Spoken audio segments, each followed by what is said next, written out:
এই যেখানে ডিম ভাজা, এক টুকরো বাদামি লেবু নিচ্ছি, এটাকে বাদামি লেবু বলে বা গন্ধরাজ লেবু।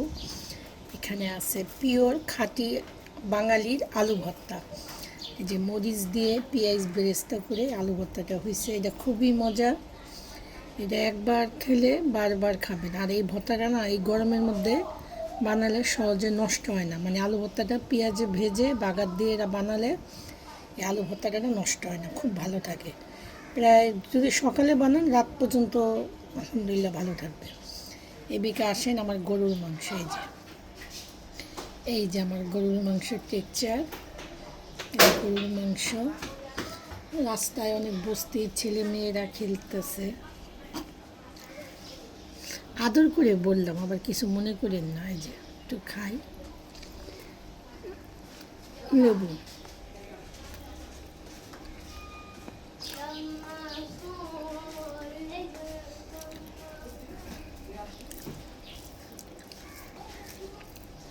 শুনেন, খাবার খাওয়াটাও একটা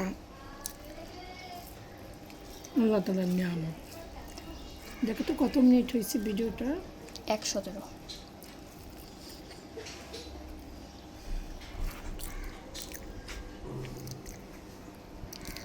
আলু ভর্তাটা যা হয়েছে না আপনারা বুঝবেন না। সেই আমার কাজের মেয়েটা না একটু পেঁয়াজ কেটে দিতে মনে ছিল না, ও অনেক ব্যস্ত থাকে আমার কাজের মেয়েটা, শুধু ফাঁকি দেয় আর মোবাইল চালায়। এই যে কী আর করা, বর্তমানে ঢাকা শহরে সব পাবেন, কিন্তু কাজের মানুষ পাওয়া যায় অনেক কষ্টকর, কিছু বলতে পারি না।